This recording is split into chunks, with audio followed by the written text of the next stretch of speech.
Okay. Right, so Mark, thank you once again for the plenary this morning, which I thought was very thought-provoking, and thank you for tailoring it to our particular audience, which we were all very grateful for. I guess the first thing would be, could you give us just a little bit of background about yourself and what you do? What I do these days is mostly I think and learn and then try to reflect and write and speak about education with educators, with students, with as many people as want to listen and talk, so that we can get some good ideas and consensus around best ways to move forward. Okay, and after the plenary this morning you told me you were going back to the hotel to carry on writing a book.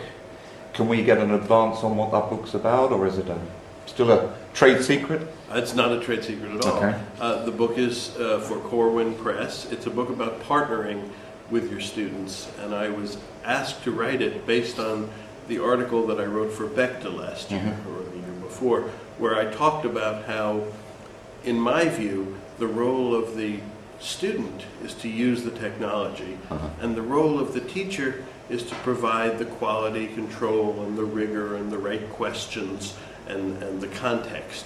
And that partnership is a very, or can be, a very effective one. So the book is about the rationale behind the partnership, which is really nothing new because it's the same kind of thing we talk about when we talk about case-based learning or problem-based learning or inquiry-based learning or even constructivism. But now we can do it much, much better because of the technology. And the book is therefore about how to do it and how teachers can move who are stuck in the old mode of thinking that they have to tell everything in order to get students to learn it, how they can move to the new mode of partnering. So, and that was a big kind of theme in your talk this morning, and also a big theme in Don't Bother Me Mum, I'm Learning. And in that book, you talk about, and then one of the big things is the ignorance of adults as to what's happening with their kids, right? That they don't know what they're doing in their bedrooms, they don't know the value of games, the games they're playing. Why do you think we're so disinterested in what our kids are doing? Well, I don't think we are not interested, and I wouldn't really call it ignorance. I hope I didn't use that word. My word. Right. What I think... Ignorance as in not knowing. As in not knowing. I think that's really what's going on for lots of reasons, and clearly this is something replicating things that have happened in the past, that there's not the kind of communication that many of us would like. I certainly would like with my kids. And sometimes the technology is a barrier that gets in the way, so that because the kids know something, and what's different now is for the very first time there is a big domain that adults are involved in, where often young people know as much or more as the adults. And so there's fear on the part of the adults about that. There's fear on the parts of the kids that the adults not understanding will interfere. And so that gets in the way. And the only way I can see to resolve that is through non-judgmental conversation. In the book also, and correct me if I'm wrong, because it was a few months ago when I read it,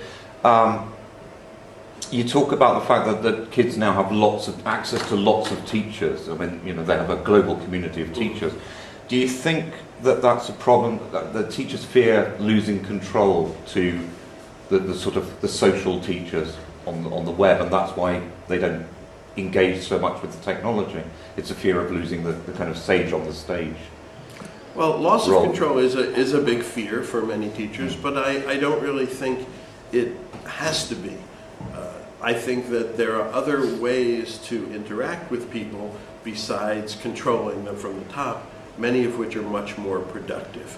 So that if you think of the teacher as a partner, and somebody who clearly knows more in certain areas, and certainly is more competent in the content areas, and certainly is more competent in the quality areas, and even perhaps sometimes in some of the technology areas, depending on the teacher, I think that teacher should not be afraid of losing control, because the learning will take place when everybody is in control of themselves. Okay. So we've taken questions from Twitter and on the online forums. That was one of mine. Moving on, Carlos in Spain says, isn't using things like Facebook and this kind of thing, isn't it rather like your father liking the same pop music as you? And isn't that slightly embarrassing when people my age start to engage in those kind of platforms like Facebook? Hi, Carlos, and hi, Spain. Yes, there is definitely the perspective that says, let's keep our work and our private life separate.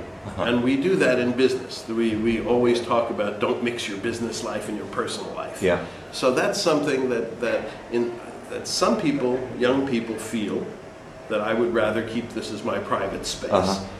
What I'm really talking about is not so much using Facebook or using MySpace per se, but using the things that those programs let us do. And if we need to create our own programs to do that, we should do that. But the fact that people can communicate, that they can leave things on the walls of people, that they can join groups, that they can upload pictures, all of these things are very useful in a learning context. So you may not use the exact same application, and you may make a distinction between your work life, which is when you're a student, you're learning, and your personal life. But and I really am not a fan of this word, but the affordances are really what we're concerned with. Yeah, I mean, the issue is we look at them too much as tools in discrete terms, right? I mean, you mentioned nouns and verbs this morning, that we look at these things as nouns, as things, and for younger people, they're verbs, they're active.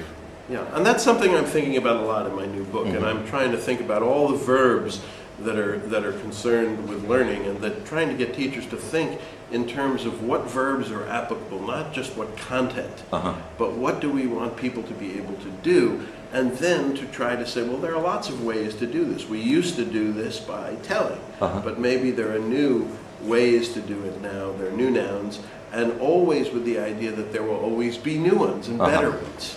And so what we want to do is be prepared to stay on the plane. The verbs don't change very much. So presenting is not going to change. Communicating is not going to change. But the tools, or the nouns, as you say, that we use will change. Okay, thank you. Olga in Russia, she says you read a new article recently. It's called Homo Sapiens Digital, I believe. Can you tell us a little bit more about how you've moved from the digital immigrant native, which has caused a little kind of dissent amongst the community anyway, and as you say, has had its shelf life. So what's new? What is Homo Sapiens Digital? So, thank you. Hi, Olga. Hi, Russia. The digital immigrant, digital native distinction, first of all, has gotten a large amount of misinterpretation in my view. It was really a metaphor that was intended and is intended to help people understand that there are some differences. Some people took it to mean that young people know everything about technology and that older people know nothing about technology, and that's clearly not true. There are, I think, differences in attitudes. But there's going to come a time, not too long from now, and some of us won't be there, when everybody is born in the digital age. And so that distinction suddenly doesn't make any sense anymore.